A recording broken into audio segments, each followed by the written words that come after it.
There are certain players that you see that you know are going to be better and can be better if they're just better in doing things. And that sucks, but that's the way life is sometimes. Jarred Kelenic pimped a single because he was out at second. He was admiring a ball that did not end up leaving the yard. Doesn't get in trouble for it. Ronald Acuña Jr. has gotten in trouble for a similar thing years back. So we can show the David O'Brien tweet first, the Kelenic screw-up that should have been addressed by Braves manager Brian Snitker rather than dismissed when he was asked about it post-game. Here it is for Kelenic, by the way. Huge moment in the game. 3-3, bottom six. He's toast at second. Right in front of the Braves dugout, too, as he's running around. Because Snit's nice. He's really laid back. But it's right in front of him. And he said he missed it. He said he didn't see it. And then even the next day, he hadn't caught it. He's like, what do you want me to do? They're like, shouldn't you talk to him? Like, you've talked to other people about it. So Acuña chimed in and was like, if it were me, they would take me out of the game. He rolled out that tweet and then deleted it. That's why you shouldn't tweet. Why? That's why you shouldn't tweet during a game right after the game. Because we saw Jazz Chisholm. He got in trouble. He got suspended. We know how Ronald really feels. I take this as kind of, I hope it's a joke, Ronald. I think you're an awesome player, but I don't know. If it was right, why'd he delete it? Team might have said to take it down. Okay, well, then it was the wrong thing to tweet at the wrong time. I'm sorry. Listen, you just can't. I get it.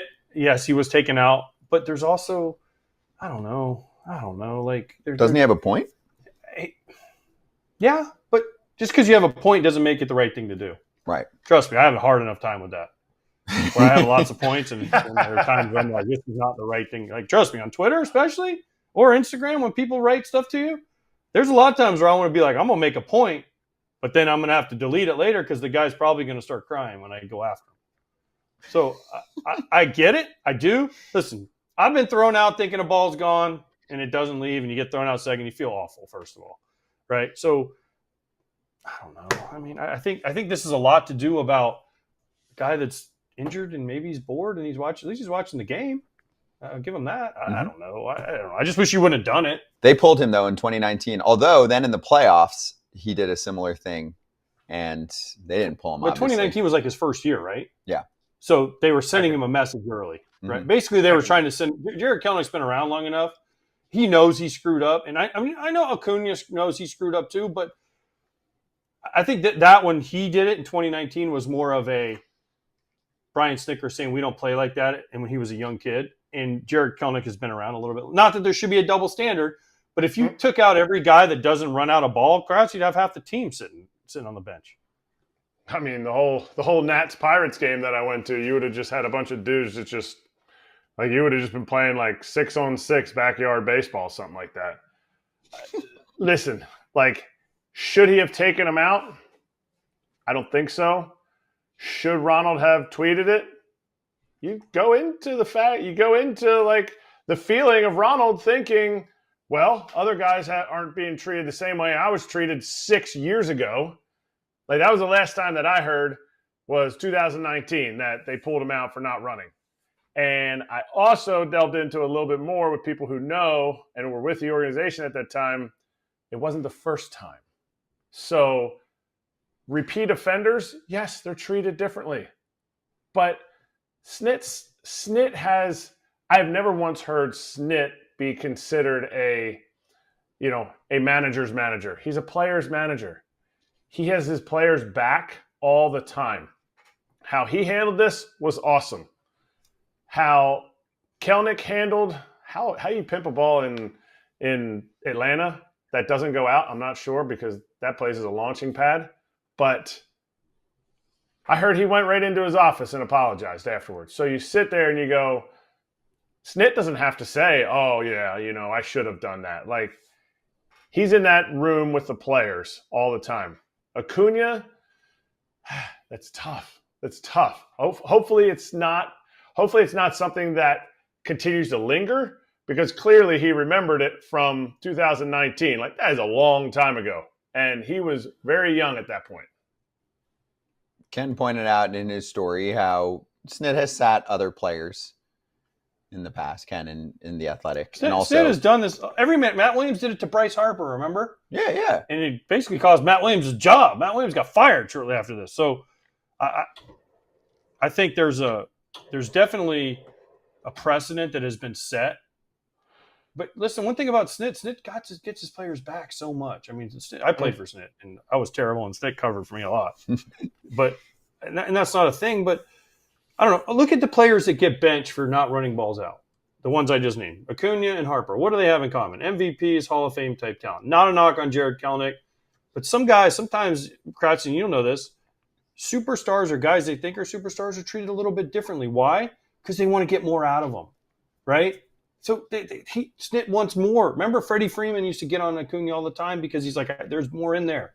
And Acuña hated Freddie for it because Freddie would get on him, right? There are certain players that you see that you know are going to be better and can be better if they're just better in doing things.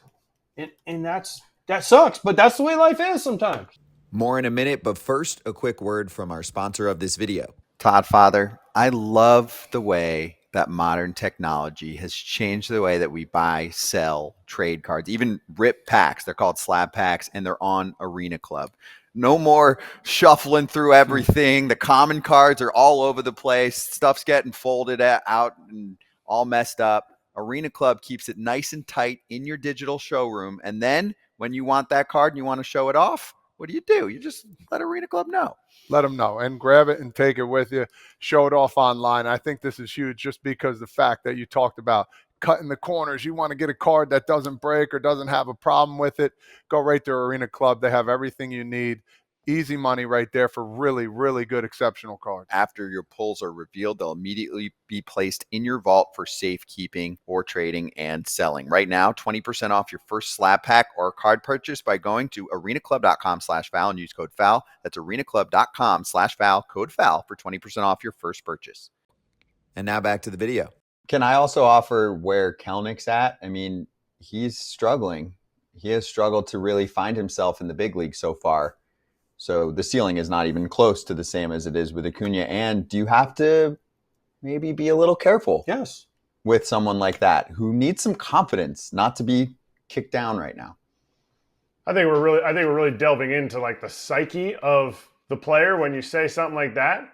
I would delve into the psyche of the 20 at the time when Acuña got benched, the 24 other guys on the roster.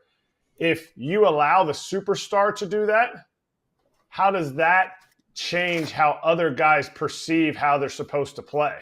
Look at the Dodgers. Like, all their superstars set a certain precedent. They want to be out there 162 games. The precedent's set with your superstar. If he's perceived as dogging it and not playing hard, there's going to be other dudes that come up, other young guys that come up, and Ronald doesn't have to run, so why would I run? Now, Ender Inciarte was pulled in a game for lack of hustle in 2018 by Snit. Marcell Ozuna, a similar situation to Kelenic and Acuña in June of 2023. I don't know. I feel like that's what I'm saying. Snit has done this before. It's maybe been he missed done. it. Maybe this is the first time.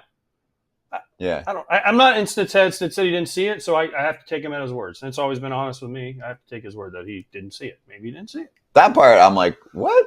Well, that's also a way to cover for your guy. Yeah. It's also trying to make less out of it. Now, I don't know that he knew about the Acuña tweet at the time either. No, he did once it happened. Then, he was informed about it. But I don't know. He clearly didn't think it was going to become a big thing. Well, it wouldn't have been a big thing until Acuña tweeted. If he wouldn't have tweeted, it wouldn't have been a big thing. Oh, it's nothing. It's nothing. It's not even mentioned. Yeah. Because didn't the Braves win the game? Braves swept the Twins this weekend. Yeah. Let's not overlook. The Atlanta Braves are back, baby. They're climbing back into Eric Kratz's power rankings later this week. Oh, you're doing those on Friday, right? Probably. Perfect.